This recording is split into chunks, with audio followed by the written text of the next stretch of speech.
mulai materi terkait dengan komunikasi pemerintahan. Nah, pertama, pemerintah dapat diasumsikan sebagai komunikator atau sender dan masyarakat sebagai komunikan atau receiver. Namun, dalam keadaan tertentu, masyarakat dapat berada di posisi sebagai komunikator dan pemerintah menjadi komunikan. Artinya, dalam keadaan tertentu, masyarakat dapat berposisi menjadi pemberi pesan dan pemerintah dapat berposisi penerima pesan. Dapat terjadi perubahan yang sangat cepat karena bisa terjalin komunikasi dua arah dan terus berlanjut.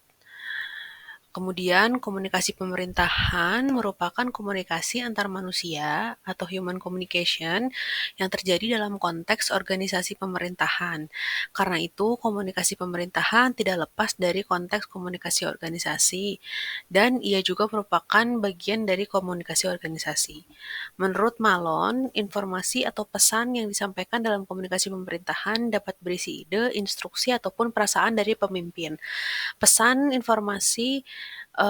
dan informasi tersebut akan berpengaruh atau dipengaruhi oleh ide dan gagasan pemimpin pemerintahan. Maka dari itu, dapat kita simpulkan bahwa komunikasi pemerintahan, pemerintah dan pemimpin pemerintahan dan komunikasi pemerintahan sangat erat kaitannya karena komunikasi pemerintahan sangat bergantung dari seorang pemimpin dalam sebuah pemerintahan. Tujuan utama komunikasi pemerintahan adalah untuk memungkinkan masyarakat menggunakan haknya dalam mengakses informasi pemerintah. Hal ini memungkinkan masyarakat untuk mengevaluasi dan mempengaruhi kebijakan pemerintah. Kewajiban pemerintah untuk menyediakan informasi diatur dalam Undang-Undang Permen-PAN-RB Nomor 28 Tahun 2011, Pedoman Komunikasi Organisasi di Lingkungan Instansi Pemerintah. Fungsi komunikasi dan fungsi organisasi dalam komunikasi pemerintahan mempunyai peranan yang dapat dileburkan bersama-sama. Pertama adalah mencapai pengertian. Fungsi komunikasi dalam pemerintahan adalah mencapai pengertian. Yang kedua, membina, mengkoordinir, melakukan pembagian tugas. Yang keempat adalah merencanakan strategi. Dan yang kelima adalah berbagi perasaan. Dan fungsi organisasi adalah pengawasan, motivasi emosional, dan informasi yang dapat dileburkan ketika kedua fungsi disatukan dan diartikan dalam komunikasi pemerintahan. Maka fungsi komunikasi pemerintahan utamanya untuk memberdayakan kemampuan aplikatif untuk menyampaikan urusan-urusan pemerintah dalam hal pengawasan, motivasi, emosional, dan juga informasi. Pola komunikasi pemerintahan. Dalam komunikasi pemerintahan terdapat dua output, yaitu internal pemerintah dalam organisasi ataupun eksternal pemerintah dalam badan organisasi. Perlu diingat ada perbedaan dalam komunikasi pemerintahan dan komunikasi politik. Sedikit saya singgung terkait dengan komunikasi politik agar lebih mendapatkan gambaran. Komunikasi politik dapat dilihat dalam penyampaian pesan, dapat berupa lambang, kata-kata yang terucap dalam banyak bentuk, tulisan, isyarat yang akan mempengaruhi secara langsung atau tidak kedudukan seseorang dalam puncak kekuasaan. Komunikasi dalam organisasi pemerintah. Komunikasi bagi pimpinan bukan saja sebagai alat untuk menyampaikan informasi, tetapi juga sarana memadukan aktivitas kerjasama keorganisasian.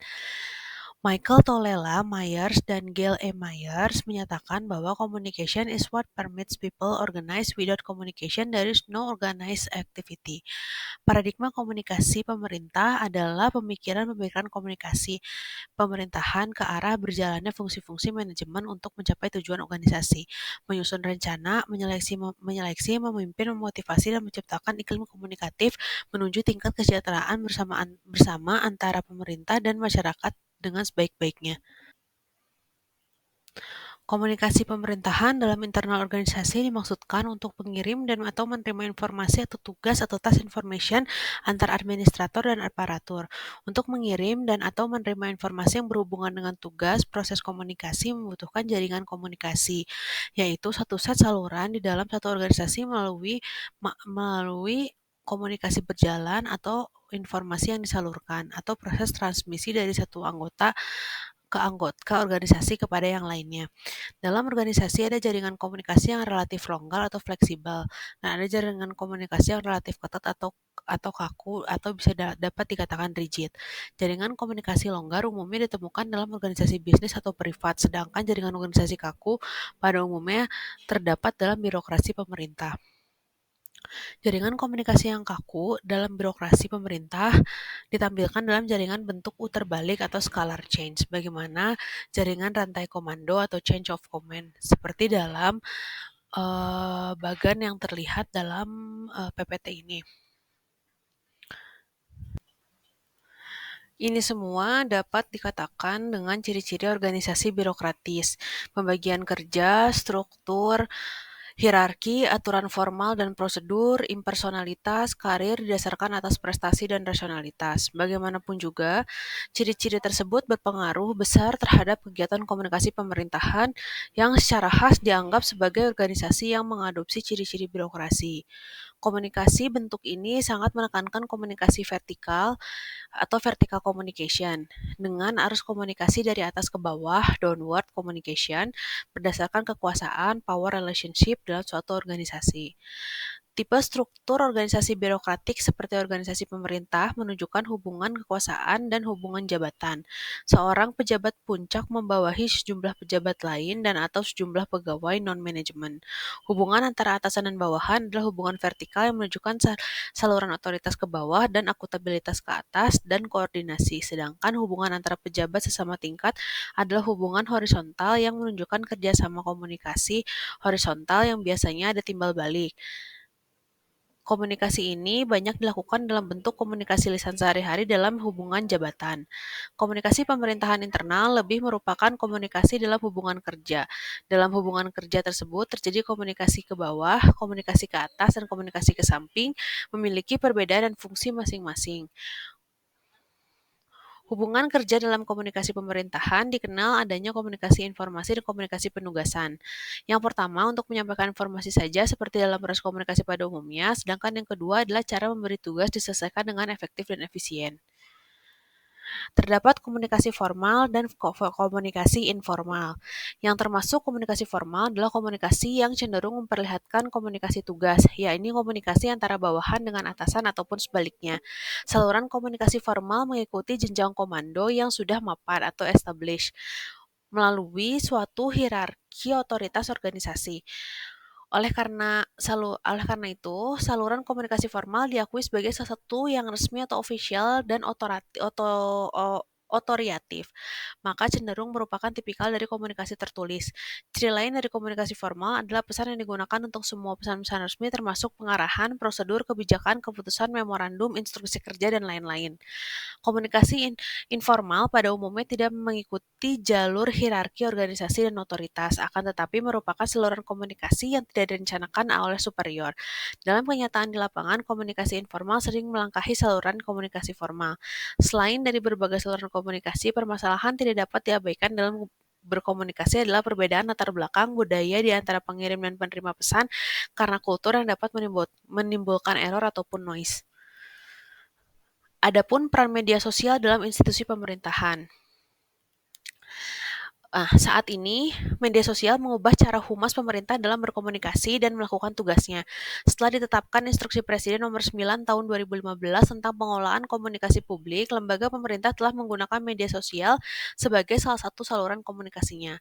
Menurut Goharge Khan dalam bukunya Social Media for Government, media sosial adalah sebuah platform berbasis internet yang mudah digunakan sehingga memungkinkan para pengguna untuk membuat berbagai konten, informasi, opini, dan minat dalam konteks yang beragam, inovatif, edukatif, sindiran, kritik, dan sebagainya kepada halayak yang lebih banyak lagi, sehingga media sosial memiliki efek berantai yang membuat proses transmisi terjadi tidak berhenti pada suatu audiens pokok saja. Peran media sosial dalam institusi pemerintahan. Media sosial didesain untuk menjaga dan meningkatkan reputasi lembaga serta memanggil aspirasi publik. Media sosial sebagai sarana pemerintah untuk lebih dekat dengan publik. Humas pemerintah harus dapat mengikuti ritme media sosial dan berkomunikasi secara langsung dan memberikan respon dengan segera. Media sosial merupakan dokumentasi online mengingat sifatnya yang terbuka. Humas pemerintah harus dapat mengetahui informasi apa saja yang patut dan tak patut disampaikan disampaikan kepada publik, serta bagaimana cara menyampaikannya. Media sosial menjangkau publik yang sangat luas sehingga diperlukan pemahaman dalam penyebaran informasi dan cara berkomunikasi lintas budaya. Berdasarkan Peraturan Menteri Pendayagunaan Aparatur Negara dan Reformasi Republik Indonesia Permenpan RB Nomor 83 Tahun 2012, secara sederhana perancangan media sosial dapat dilakukan dengan metode People Objective Strategi Teknologi atau POS. Berikut adalah alur dari perencanaan media sosial dengan metode POS. Apa itu People Objective Strategi dan Teknologi? Pertama, kita harus mengetahui tujuan atau objektif dari suatu program media sosial. Tidak akan ada dapat berjalan dengan baik tanpa sasaran ataupun tujuan yang jelas. Secara umum, tujuan menggunakan media sosial untuk lembaga pemerintahan adalah berbagi atau sharing, meningkatkan partisipasi publik atau public participation, kolaborasi atau collaboration, penanggulangan risiko atau risk management. Selanjutnya adalah menentukan objektif. Bentukan objektif dapat dimulai dari perumusan masalah, menyesuaikan dengan agenda lembaga, menetapkan prioritas, ataupun mengadakan FGD atau forum group discussion untuk merumuskan kesepakatan. Kemudian, menurunkan objektif kepada KPI. Setiap channel yang dipilih dalam media sosial haruslah mempunyai KPI dan objektif yang dapat dilihat dari engagement, reach, leads, dan conversion. Kemudian, ada langkah-langkah menentukan audiens, dilihat dari demografinya. Kemudian setelah demografi dapat dilihat dari analitik dalam suatu media sosial, dilihat dari lokasi dan kemudian dilihat dari sifat dalam audiens dalam menanggapi konten di media sosial pemerintah. Kedua adalah strategi. Penyusunan strategi berdasar media sosial lembaga pemerintah berkaitan untuk menentukan cara pendekatan serta hubungan yang ingin dijalin antar lembaga dan masyarakat. Nantinya masing-masing program atau konten yang dibuat tentu akan dibuat menggunakan strategi spesifik tersendiri. Strategi umum ini perlu dibuat sebagai acuan utama dalam setiap konten ataupun program yang dibuat dalam media sosial suatu lembaga.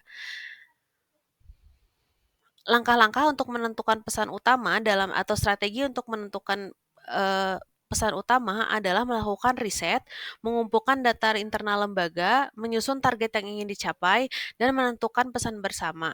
Pesan utama ini harus disetujui oleh lapisan pemegang pemangku kepentingan yang akan menyampaikan kebijakan yang dimilikinya.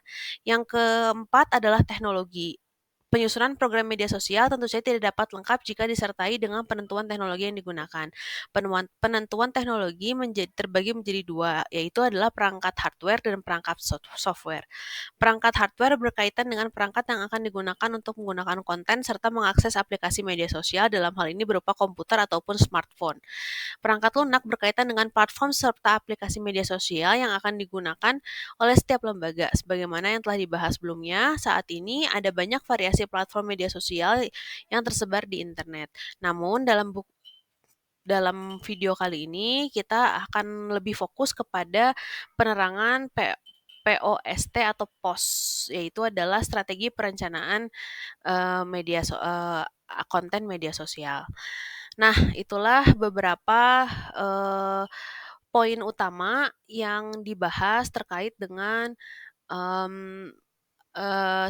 perencanaan sederhana yang dilakukan oleh pemerintah berdasarkan Peraturan Menteri Pendayagunaan Aparatur Negara dan Reformasi Birokrasi Indonesia atau Permenpan RB Nomor 83 Tahun 2012.